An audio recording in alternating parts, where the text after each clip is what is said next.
राजकीय कन्या महाविद्यालय सरवाड़ डॉक्टर सतीश कुमार आचार्य द्वितीय वर्ष भूगोल के विद्यार्थियों के लिए द्वितीय प्रश्न पत्र आर्थिक भूगोल परिभाषा। सर्वप्रथम जर्मन विद्वान गोएज ने आर्थिक भूगोल को 1882 में परिभाषित किया। गोएज के विचारों से ही आर्थिक भूगोल का जन्म हुआ है। उनके अनुसार economic geography makes a scientific investigations of nature of world areas in their direct influence of on the productions of goods. अर्थात आर्थिक भूगोल में विश्व के विभिन्न भागों की उन विशेषताओं का वैज्ञानिक विवेचन किया जाता है जिनका वस्तुओं के उत्पादन पर प्रत्यक्ष प्रभाव पड़ता है। उपयुक्त परिभाषा से यह स्पष्ट है कि प्रारंभिक काल में आर्थिक भूगोल की विषय सामग्री पर्यावरण निश्चयवाद यानी नियतिवाद विचारधारा से प्रभावित रही। उस समय मनुष्य के क्रियाकलाप आर्थिक क्रियाएं प्राकृतिक वातावरण से नियंत्रित और निर्धारित होती थी। वस्तुओं के उत्पादन की अपेक्षा उन पर पड़ने वाले तत्वों और कारकों का अध्ययन आर्थिक भूगोल के केंद्र में और महत्वपूर्ण रहा। इसी क्रम में 1889 में प्रसिद्ध भूगोल शास्त्री जी चिशोल्म का वाणिज्यिक भूगोल और प्रोफेसर R.N. ब्राउन 1930 में आर्थिक भूगोल प्रकाशित हुआ। ब्राउन के अनुसार आर्थिक भूगोल का वह पहलू जिसके अंतर्गत वातावरण जैविक व अजैविक के द्वारा मानवीय क्रियाकलापों पर पड़ने वाले प्रभावों का अध्ययन किया जाता है। Economic geography is that aspect of the subject which deals with the influence of the environments, organic and inorganic, on the activities of men। इस परिभाषा में भी मानवीय क्रियाकलापों पर पड़ने वाले वातावरण के कारकों और प्रभावों का जिक्र किया गया है। आर्थिक भूगोल के विकास के क्रम में प्राकृतिक वातावरण का आर्थिक क्रियाओं पर, आर्थिक वस्तुओं के उत्पादन पर, विकास क्रम पर और मानव के क्रियाकलापों पर पड़ने वाले अध्ययनों और प्रभावों के अध्ययन को अधिक बल दिया गया था। परंतु प्रथम विश्व युद्ध के समय में, उसके बाद के कालखंड में 1914 से 1918 के बीच में प्रथम विश्व युद्ध हुआ। उसके बाद आर्थिक भूगोल और आर्थिक गतिविधियों में क्षेत्रीय विभिन्नताओं के अध्ययन पर बल दिया जाने लगा और आर्थिक क्रियाओं में भी व्यापकता आई। इसी क्रम में रिचर्ड हार्टसॉन ने 1939 में भूगोल को भी परिभाषित किया और आर्थिक भूगोल के क्षेत्र में भी उनके प्रयास सराहनीय हैं। रिचर्ड हार्टसॉन ने अपनी भूगोल की परिभाषा में भी क्षेत्रीय विषमताओं के अध्ययन पर जोर दिया और इनके हार्टसॉन के विचारों का अनुमोदन करते हुए प्रोफेसर R.E. मर्फी ने आर्थिक भूगोल को इस प्रकार परिभाषित किया। The economic geography has to do with similarities and differences from place to place in the ways peoples make a living. अर्थात आर्थिक भूगोल मनुष्य के जीविकोपार्जन की विधियों में एक स्थान से दूसरे स्थान पर मिलने वाली समानता व विषमताओं का अध्ययन करता है। इस प्रकार मर्फी द्वारा ये प्रतिपादित परिभाषा के प्रभाव से आर्थिक भूगोल में आर्थिक क्रियाओं में और आर्थिक कार्यों में प्रादेशिक भिन्नता के दृष्टिकोण का समावेश हुआ। मर्फी के विचारों से प्रभावित होकर प्रोफेसर अलेक्जेंडर महोदय ने आर्थिक भूगोल की परिभाषा इस प्रकार दी। Economic geography is study of areal variations on the earth surface in man's activities related to producing, exchanging and consuming wealth. अर्थात आर्थिक भूगोल भूतल पर मानव के आर्थिक कार्यों को की प्रादेशिक भिन्नता का अध्ययन करता है मानव के यह कार्य धन के उत्पादन, विनिमय और उपभोग से संबंधित होते हैं। यहाँ पर हमको आर्थिक भूगोल की परिभाषा समझने के साथ साथ सामान्य रूप से, चूंकि अर्थशास्त्र का अधिकांश भाग आर्थिक क्रियाओं से संबंधित है, तो विश्व में चलने वाली आर्थिक क्रियाएं कौन सी है उनको भी ठीक से समझना आवश्यक है। उत्पादन की जो प्रक्रियाएं हैं, पहला, उत्पादन में प्राथमिक क्रियाएं आती है, द्वितीयक क्रियाएं आती है, तृतीयक क्रियाएं आती है, चतुर्थक और पंचम अर्थात मानव के द्वारा किए जाने वाले वे सभी व्यवसाय जिन्हें हम ऑक्यूपेशन कहते हैं। तो प्राथमिक व्यवसायों में निर्वहन कृषि यानी जीवन निर्वाह कृषि, खेती, पशुचारण, एनिमल ग्रेजिंग, वानिकी यानी फॉरेस्ट्री, वनों से सामग्री प्राप्त करना, प्राथमिक रूप से खनन और प्राथमिक रूप से मछली पकड़ना। द्वितीय क्रियाओं में व्यापारिक खेती, उद्देश्य के साथ की जाने वाली खेती, व्यापारिक रूप से किया जाने वाला पशुपालन जैसा न्यूजीलैंड, ऑस्ट्रेलिया में है, और उद्योग यानी विनिर्माण उद्योग। तृतीय क्रियाओं में वे सभी सेवाएं आएंगी जो इनको तैयार करने के लिए सेवाएं देते हैं। बैंकिंग इसी का उदाहरण है, व्यापार इसी में आएगा, अंतर्राज्यीय व्यापार, स्थानीय व्यापार, अंतर्राष्ट्रीय व्यापार।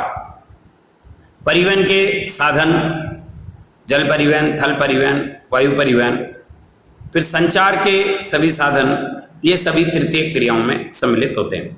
चतुर्थ क्रियाओं में वित्त यानी उद्योगों को लगाने के लिए तैयार दिया जाने वाला वित्त, वित्तीय सुविधाएं, फिर स्वास्थ्य संबंधी सुविधाएं, मानव का जहाँ भी आवश्यकता है वहाँ सभी जगह स्वास्थ्य सेवाएं, मनोरंजन के साधन और मनोरंजन की सुविधाएं इसी में आएंगी।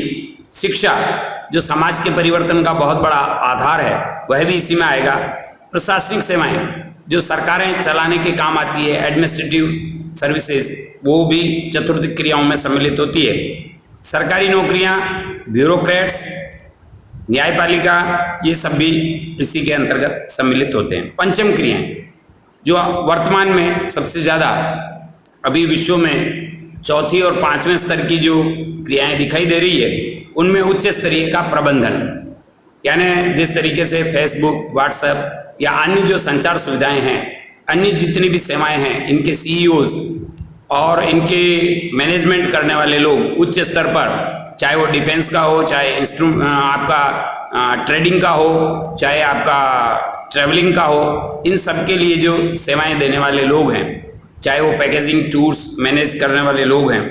इसी तरह से प्रशासनिक स्थितियाँ, निजी और सरकारी स्तर पर की जाने वाले सीईओज, बड़े बड़े अफसर, बड़े ब्यूरोक्रेट्स, अंतर्राष्ट्रीय स्तर पर सेवाएं देने वाले, WTO में सेवाएं देने वाले, वैज्ञानिक शोध, जितने भी रिसर्च आधारित काम है, जितना भी शोध आधारित काम है, और विकास की सेवाएं यानी डेवलपमेंट से संबंधित, विश्व में जहाँ भी विकास की आवश्यकता है वह किस तरीके से विश्व बैंक या अन्य देशों के द्वारा संपादित होती है, उनमें काम करने वाले बड़े स्तर और बड़ी तनख्वाह लेने वाले लोग इस पंचम क्रियाओं के अंतर्गत सम्मिलित होते हैं। तो इस प्रकार से ये सभी उत्पादन की क्रियाओं में सम्मिलित होते हैं।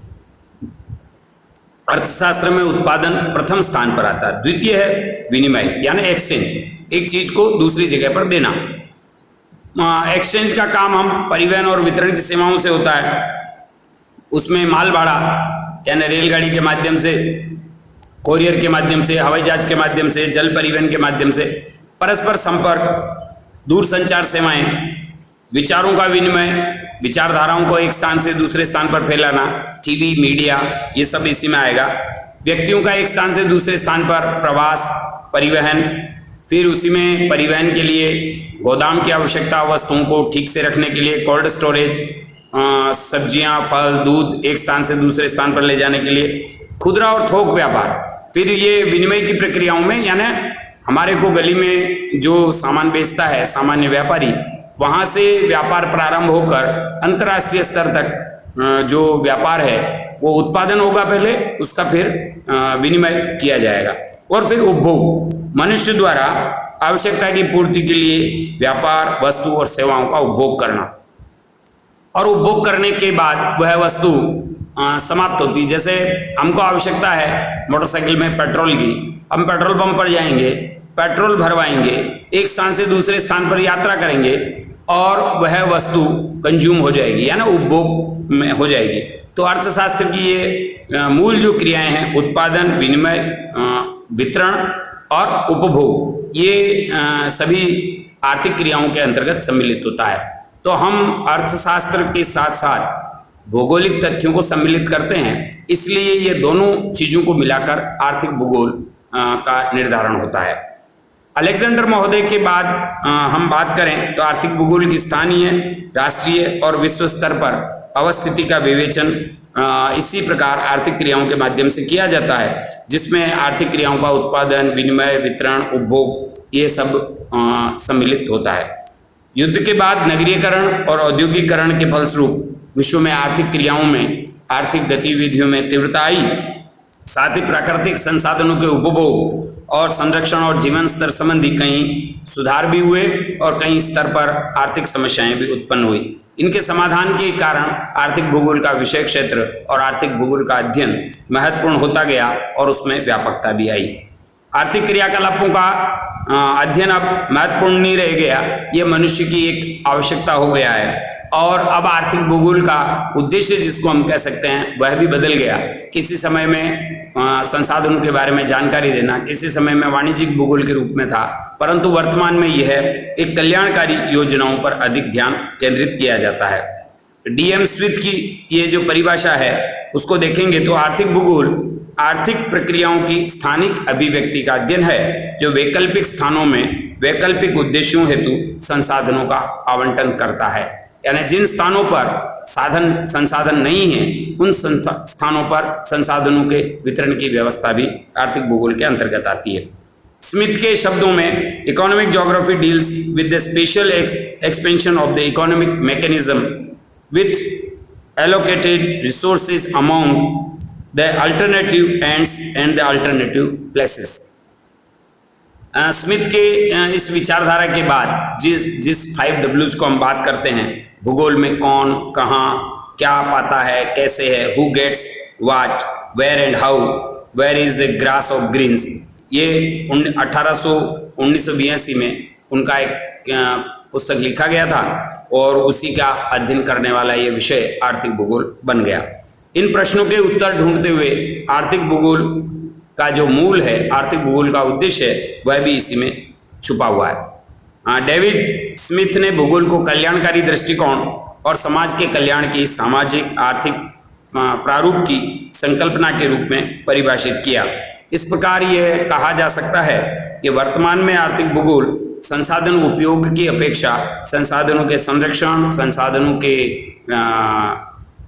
एक तरह से भविष्य के लिए, आर्थिक विकास के लिए उत्पादन और वितरण के साथ साथ सम विकास, इको डेवलपमेंट की भी बात करता है। आधुनिक भूगोल में किसी वस्तु, प्रदेश के अध्ययन की अपेक्षा सामान्य सिद्धांतों का निर्धारण और निर्माण महत्वपूर्ण होता जा रहा है। वर्तमान में आवश्यकता किसी क्षेत्र या देश तक सीमित नहीं रह गई है, वरन सभी मानव जाति के अधिकतम कल्याण करने के लिए कार्य करने की भावना के साथ आगे बढ़ रहे हैं।